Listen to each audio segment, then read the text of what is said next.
Hello dear students, again welcome in Chem Pipes. So today we are discussing JEE Advanced 2022 paper 1. So anyone who has not subscribed the channel, please first subscribe the channel. Okay, so now let's start. The reduction potential of MnO4 minus Mn is okay. तो इस couple का अपन से reduction potential पूछा गया है, ठीक है। तो अब यहाँ पर कुछ दिए हुए हैं, कुछ कपल्स दिए हुए हैं, उनकी सहायता से इसका निकालना है। अब हम जानते हैं कि ई नॉट द सेल पोटेंशियल जो होती है ना, वो हमारी इंटेंसिव प्रॉपर्टी होती है। अब इंटेंसिव प्रॉपर्टी होती है तो आप उसको डायरेक्टली ऐड अप वगैरह नहीं कर सकते। ओके, मतलब मैं क्या कहना चाहता हूँ, let me explain you. Like what is it given to you, MnO4 minus is going to what, MnO2, and for this E1, let's say it is E1 क्या दिया हुआ है, 1.68 वोल्ट, ठीक है। सेकंड इक्वेशन के लिए क्या है, MnO2 से कहाँ जा रहा है, Mn+2 जा रहा है, इसको मैं E2 बोल देता हूँ। E2 क्या दिया हुआ है, 1.21 वोल्ट। और फिर दिया हुआ है कि Mn+2 से कहाँ जाना है, Mn की तरफ जाना है, और इसको E3 मान लेता हूँ, ये दिया हुआ है 1.03 वोल्ट, ठीक बात है। और अपना जो टारगेट है ना, जो टारगेट इक्वेशन जिसका निकालना है अपन को, MnO4 माइनस से Mn, इसके लिए ई टारगेट बोल देता हूँ मैं, वो निकालना है अपन को। तो आप अगर ये सोच रहे हो कि सेल पोटेंशियल की तरह जैसे अपन एनोड कैथोड में करते थे, वैसे ही अगर इसमें करें तो अपने वैसे अगर इसमें करते हैं सेल पोटेंशियल की तरह, तो क्या काम हो जाएगा क्या अपना, समझ रहे हो क्या बात को। ओके, तो वैसा काम नहीं होगा भाई। ये जो है ना हमारे पास, ये है इंटेंसिव प्रॉपर्टी, डायरेक्टली एडअप वगैरह नहीं कर सकते। हाँ, गिब्स फ्री एनर्जी जो होती है, गिब्स फ्री एनर्जी, वो हमारी एक्सटेंसिव प्रॉपर्टी होती है, तो उसको हम एडअप कर सकते हैं। Delta G1, delta G2, delta G3, G0, और इसके लिए मान लेते हैं डेल्टा G0T।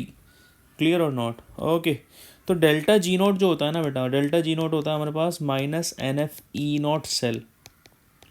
अब F क्या, हाँ हमारे पास F जो होता है 1 मोल इलेक्ट्रॉन पर चार्ज होता है, N क्या है, number of moles of transferred electron. तो अब यहाँ पर पूरा अपन बैलेंस नहीं करेंगे, ये सब रिडक्शन पोटेंशियल है। तो इसका ऑक्सीडेशन स्टेट +7, इसका +4, तो इसने ऑब्वियसली 3 इलेक्ट्रॉन गेन किए होंगे, ठीक बात है कि नहीं है। यहाँ पर इलेक्ट्रॉन पोटेंशियल +4 है, यहाँ पर +2 है, तो यहाँ पर जो इलेक्ट्रॉन गेन हुए होंगे 2 इलेक्ट्रॉन होंगे। यहाँ पर +2 है, यहाँ पर 0 है, तो अगेन 2 इलेक्ट्रॉन गेन हुए होंगे। तो इसका जो n आ जाएगा वो 3 आ जाएगा, तो -3FE1। यहाँ पर जो आ जाएगा वो आ जाएगा -2FE2, और यहाँ पर जो आ जाएगा -2FE3। क्लियर और नॉट? अब ये जो चीज़ है ना, ये एक्सटेंसिव प्रॉपर्टी है डेल्टा G0। तो इन तीनों का यूज़ करके हैश लॉ लगा देंगे भाई अपन इसमें, हैश लॉ जो अपन ने थर्मोडायनामिक्स में पढ़ा है, और अपन क्या निकाल लेंगे, डेल्टा G0T निकाल लेंगे। ओके, तो ये टारगेट है। टारगेट अब देखो, MnO4 माइनस किधर है, प्रोडक्ट साइड है, यहाँ पर भी ये प्रोडक्ट साइड है, तो इसको बोल देता हूँ मैं equation number 1, equation number 2, equation number 3, and this is the target equation.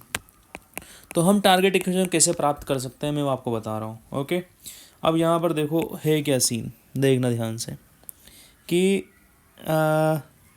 This is what, MnO4 minus eight which side, reactant side, here it is also reactant side. तो यहाँ पर मैं डाल देता हूँ इक्वेशन नंबर 1 प्लस, ठीक बात है। अब यहाँ पर नज़र देखो, यहाँ पर MnO2 नहीं है कहीं पर भी, यहाँ पर है, तो शायद कहीं ना कहीं कट जाएगा। Mn जो है हमारा बेटा, यहाँ पर प्रोडक्ट साइड है, यहाँ पर भी प्रोडक्ट साइड है, तो यहाँ पर भी अपन ऐसे का ऐसा इक्वेशन नंबर प्लस कर देते हैं 3।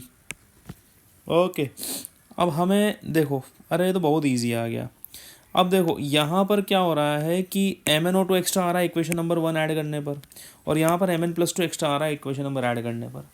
अगर मैं क्या करता हूँ, इसको भी ऐड कर देता हूँ, तो ये MnO2 से MnO2 कट जाएगा, Mn+2 से Mn+2 कट जाएगा।